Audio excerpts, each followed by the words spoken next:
What's up, guys? NepentheZ here, and welcome back to another episode of the Arsenal Evo RTG. EA Sports have given us a somewhat phenomenal evolution by the way of the Golazo show. I wish I had that man in the club to Evo up, because he would be amazing for us at centre-back, although we're going to have that Urian Timber there very soon. But we do have Ashley Cole, who does fit. You might see a Marcel Desailly there as well. You're going to see me get him in a few moments. A little bit of a reverse order of the video files there. But this Ashley Cole, guys, once evoed, becomes outstanding. Absolutely phenomenal stats across the board. Obviously, we love his play styles as well. Got 4-star, 4-star as well. And in general, has just been already very, very good for the club. I can't believe this is a free Evo. I thought it would be a paid Evo. Ashley Cole is going into that. And he is going to become our Golazo show. Now, before we get into building the team for today's Rivals games and evoing up some cards, we have got 5 of these 83 plus player picks, and we're going to open the 84x7s, as well as about 50 player picks outside of that. Now that the player picks are back and they only require 6 cards, we're able to build a whole bunch more. That's nice. 89 Ter Stegen, 87 Maignan is very good. We also get 89 Casemiro, very good. These have already been fantastically... Okay, we'll take Zegrova as well. These have already been fantastically profitable for us so far. And last but not least... Oh, let's go! Didier! Come on! Now, we used his loan. Yeah, we did get his loan out of that 650k pack, and I didn't like him. But I want to try him again, because I wasn't playing very good when I got him. And so I want to try him again, because I feel like he is just an absolute banger of a player. That is an insane set of player picks. That's unbelievable. Let's go. Get to Elite, but you have to play an insane amount of games. If you're like me. Yeah, I mean, listen, if maybe that's what Eric's done, right? Maybe Eric's literally just sat there and played Rivals all day, every day until he got into Elite. Oh, how about that? Give me a little Marcel Desailly. Give me a little Marcel Desailly. What a pull that is. Hey, he is a banging player, isn't he? He is definitely going into my team for a few games. Boom. Here we go. Number 1. Give me the loot. Give me the loot. Got Modric to start with. Love that. Good to get an 87 straight away. Oh. What a terrible pack outside of Modric. I know Lauritsen could be used, but I'll quick sell recover him. I'll quick sell recover him. Come on, EA. Hook me up. French. Striker. PSG. Give me, come on. Give me Mbappe. First time this year. Give me Mbappe.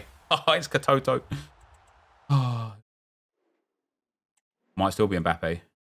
Not. There is an 89 Casemiro in there, though, that I will go and put into the exchange. The last 84x7. Here we go. Brazil. Centre back. Oh, dear, that's bad news. Oh, hold on. Marquinhos. Saved. Saved. Come on. Bless me, EA. Well, I mean, that's not bad. Another 89 and a duplicate 93. That is fantastic from those packs. Oh, that was just delightful, wasn't it? All right.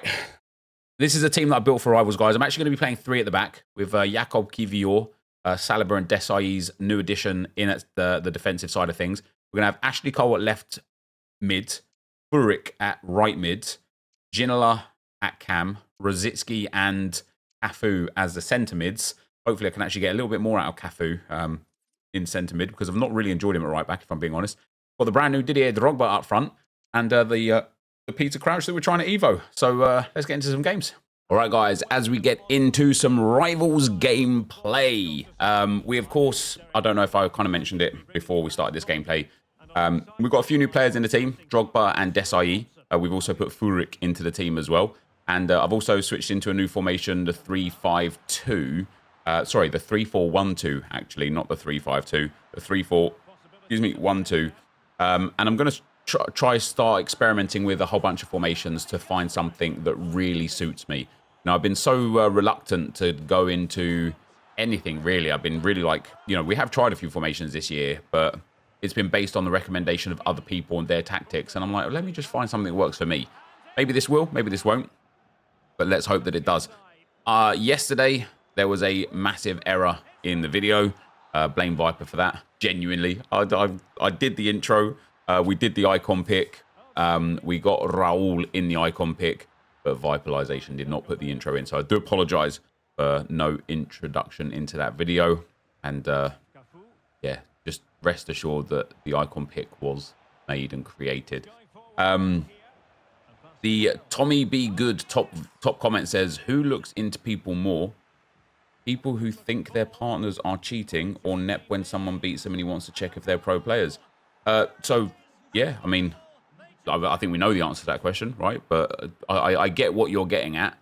It's not about when I lose. You know, multiple people that I beat, I check. Like this guy, I actually ended up winning this game, and this is only in Rivals. And I checked his name afterwards because I'm always just curious, you know, to see what level people are at. And it's less about what I think you're getting at, which is making sure... what I think you're kind of insinuating is that I have like a get out clause or something if I actually lose to somebody who's good. You know, if I'm like, oh, this guy's a pro, and then I'm like, oh, see, I told you he was a pro. It's like a reason to lose. But I'm more interested to kind of know if I was right in my assumption of how good somebody is. Because, you know, there have been times where I've played against somebody and I felt like they was insane. And then they've ended up being in stream or tweeted me, or we've had a discussion in comments afterwards, and they'll be like, yeah, I only usually get 11 wins. Like, I'm not very good at the game. And I'm like, how? How do you only get 11 wins? You was amazing. Like, actually, a couple of weeks ago, I played against a guy, and I asked him after, like, we had a conversation, a nice conversation afterwards, and I asked him, how many times have you got 20-0 this year? And he was like, wait, what? None. He's like, I've 16 was my best. And I was like, damn, there's no way, man. Like, you're insane at the game. And so sometimes it's less about, well, not even sometimes, it's generally less about just trying to, like, accept that it was a pro or not. More about, like, me getting an understanding of where I am and whether I'm right in my assumption of the player's ability or not. Because I'd like to think that I'm a good player. And I think I am a good player. You know, of course, we've had our ups and downs this year specifically. It takes me, like... I just haven't clicked with this game yet, especially with the passing. Passing's been the biggest issue for me this year. I think shooting I've got down to a T. Certain mechanics, you know, I've done very well with. Corners, okay. Free kicks, very good. But passing in transition, I struggle a lot with this year. Sometimes it clicks well and I get it right. Sometimes it doesn't and I get it wrong. And yeah, so sometimes it's like, I just like to know who I'm playing against, mate. Listen, if you don't, fair enough. Like, you know, it's not for everyone. But I'm the sort of person that's inquisitive. It would serve me better in this game if I was more inquisitive about how things went wrong in the game rather than whether or not I was right if my opponent was good or not. Like, for example, in that first game, I think I went 3-0 down and 4-1 down. And I felt like I was the better player. And I couldn't figure out what was wrong. And we eventually got it together and it worked. But... what I should be doing in games, specifically games that I lose narrowly rather than heavily, and we'll get to why that's the case in a moment, but especially in games that I lose narrowly, I really should start looking at what is it that I did wrong. Like, watch the game back. Was it... I mean, I know, unfortunately, I know what the issue is going to be most of the time. Second man pressing with a defender. I think I mentioned it earlier on as well. Like, or I'll talk about it maybe at the end of today's video. One of my biggest issues is that I don't track backwards with my defenders. I push forwards with my midfielders. I push forward with my defenders. And it just leaves my opponents acres of space all the time. And like, you would think that I would have picked up on it by now and fixed it, but I haven't, and it's frustrating. But there are also instances, not even necessarily defensively, because I kind of understand my biggest issues defensively, you know, maybe not the nuanced issues, but I kind of understand my biggest issues defensively. But so many times offensively, something goes wrong. I'll lose possession of the ball, get countered and concede. They're the games where I need to watch them back and be like, what could I have done differently going forwards that would have either created a goal scoring opportunity for me or resulted in a ball going out of play so the team's reset, or didn't result in loss of possession for a counter-attack, right? And yeah, I don't do that enough this year, and I've talked about this before on RTG videos. I used to do that all the time, especially more specifically when I used to edit my own videos, my own RTGs. I haven't for the last couple of years, but when I used to edit my own RTGs, I obviously used to watch every game back, and I'd always pick up on, like right here, for example, that's a good ball, but there was a pass inside before I made that. What it resulted in a goal and it was a good pass, but there was a pass inside beforehand. And it's like when you see that one time, it doesn't make any difference. When you see that a second time and a third time and a fourth time, and you repeatedly see the mistakes you're making, eventually like just pass it inside, even if it's unnatural and doesn't feel like it should be. What a goal that is from Drogba, by the way. Even if it feels unnatural and doesn't feel like it should be the situation, just do it. And then it becomes muscle memory. And then when it becomes muscle memory, it becomes an asset for you to actually do well with. And I have not done that enough this year. Next comment is from Ben. It says, absolutely love the part where you open another 88 plus icon pack. I am actually going to change the title of the video because people are going to click on it thinking an icon pick. And although I did open the icon pick and got Raul, it was not there, so I will change it. Yeah, and there you go. Zaid says, I watched this video literally for the icon pick, and it wasn't there. I do apologize, Zaid. Little Jimmy says, Nep is definitely on something when he talks about playstyle. I don't play the game all that much these days, but have played a fair bit the last couple of days. And what is with the ball in the air meta? Long balls or also big forward to knock down. Smash long balls from goalkeeper defender to attack flick ups when sprinting. Feels like the game is as unrealistic as it's ever been. It really is. In the next game, I've got 2 more games. One of them I lost 6-0 and the other one I won. In the game that I lost 6-0, I hope it's in here actually. Because as I said, maybe later, maybe at the outro, the guy that I played against was amazing. Like, is it this guy? Yes, it is this guy. If this guy isn't a competitive player / pro player, I would be stunned. But the big man meta, exactly what Lil Jimmy's talking about there. He plays one ball that results in a goal for his 3rd or 4th goal. And I was like, what? Like, this team was just really hard to deal with. Sophia Smith team of the year, Haaland team of the year, all other meta players were crazy. But he played a ball with his defender. Oh no, it was that one there. Look at that ball. He scores off it as well. That ball, that's what I mean with playstyles, right? It's a lot easier when you're flipping that ball into Haaland as well. I know Raul ended up taking that ball, but it's a lot easier when you're flipping that ball into Haaland. Because he's a big man. He's got that big man meta. But this is, when it comes to playstyles, the long ball pass plus the whip pass to the big man up front, knocking it down and then running on with it. It's a really, really apt way of playing. You just have to know where to put the ball. And when he had the ball out on the left-hand side there, he must have run that scenario so many times that he just knows that the space is going to be there for the ball. I couldn't believe how easy he got behind. It's not like I wasn't even like defending badly there. It was just one of those balls where I was like, oh my God, like, how has he managed to get that through? Like, that was an incredible, incredible ball. So yes, the play styles, like I was talking about this on stream and maybe even in yesterday's video, I can't remember. Sometimes there's a crossover between streams and videos and I get it wrong what I spoke about where, but I was talking about it where experimenting with combinations and play styles is something this community hasn't done that I think could go down very, very well. And something that I think I want to start doing, especially with Team of the Season coming up and players going to be having 3 playstyle pluses. There could be some really good combinations of playstyles that we just wouldn't have even looked at that we can now combine together and get to a situation where we have some insane options of playing the game, which would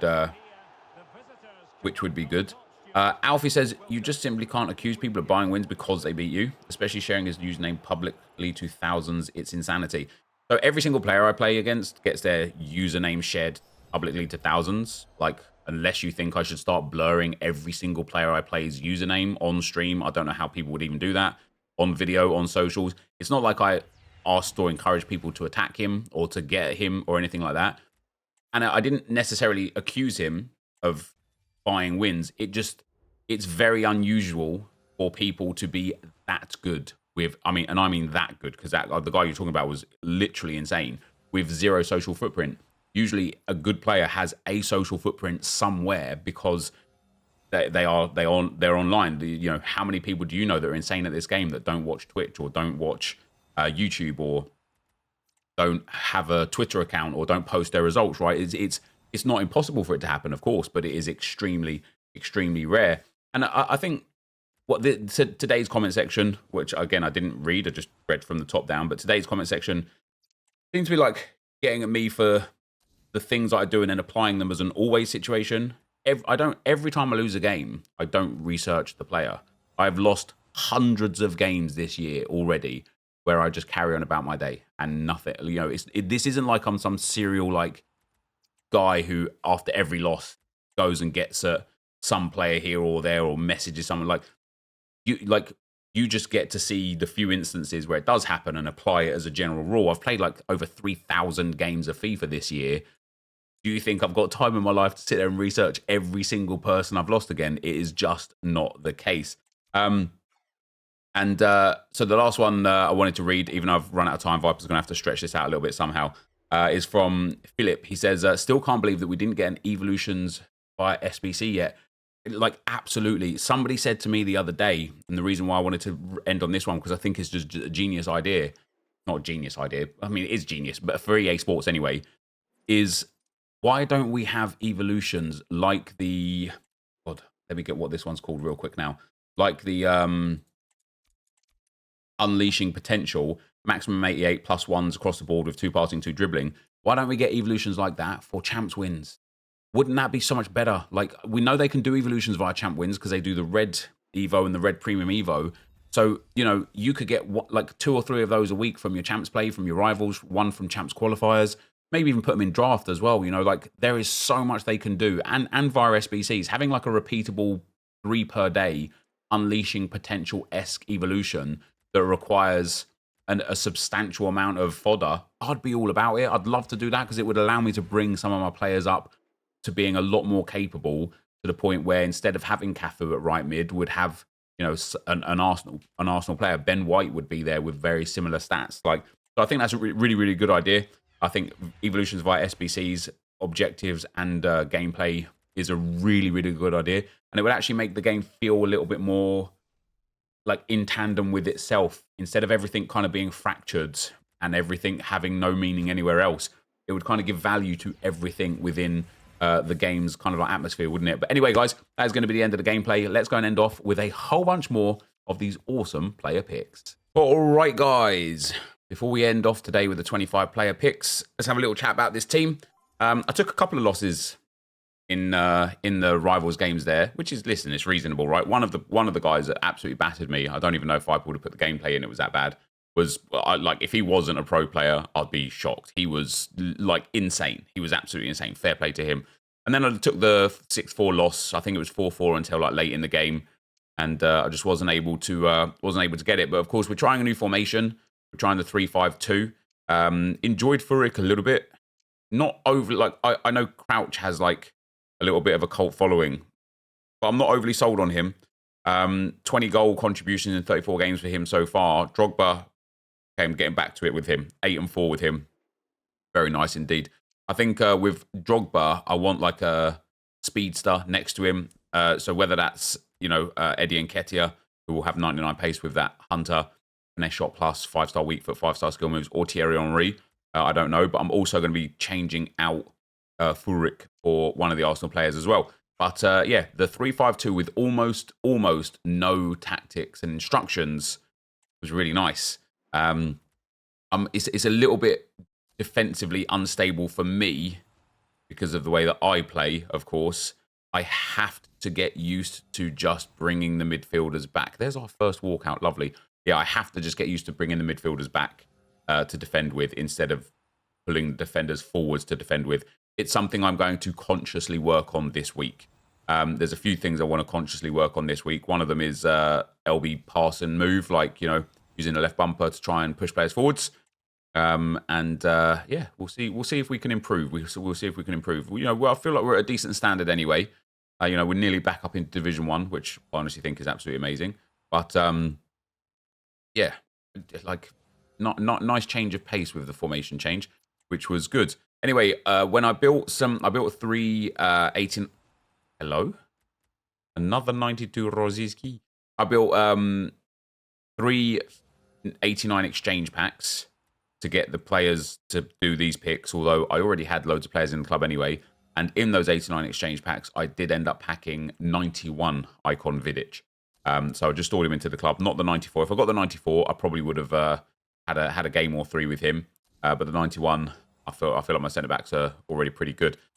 These 80+ player picks, I really like them. You know, obviously they cost a lot less to make than the 81 pluses, and I just find that I'm getting a lot more higher rated fodder than the other ones. Obviously, we get the odd player pick here or there that's, you know, full of 80s or 81s and such, but I just feel like this, like 84s, 85s, 86s seem to come out far more common. And obviously, we already packed or picked, whatever we want to call it. We already picked, who was the icon yesterday? Desai out of one of these. We've now hit 92 Rosicki, and I've hit multiple other high-rated cards. So, yeah, like these a lot. Take the 80 rated Carolyn Nicoli there. And, yeah, overall, just need to carry on grinding the Evos. I'm running out of time to get a few of the Evo cards upgraded. I think I'm just going to have a little bit of a squad battle stint today. Get some objectives polished off now that I've got the Lorenzo Insigne to be able to complete Kolo Muani. Another icon. This is what I'm saying, man. These are just good. I actually really want to try this Gary Lineker. I'm going to put him up front instead of Peter Crouch. I know he's dirt cheap, but high-low work rates, 5-star weak foot, insane finishing with power shot plus, relentless, quick step, technical. I mean, this looks like a good card. That is, I mean, these player picks are just absolutely outrageous, aren't they? I just like them a lot. Look at that. We've got a 92 Lineker, a 92 Rosicki, already a duplicate, but absolutely phenomenal stuff right there. That, though, guys, is going to be the end of the video. If you enjoyed it, be sure to leave a like, rate, and comment, subscribe to the channel if you haven't already. And for now, guys, I'm out. Peace.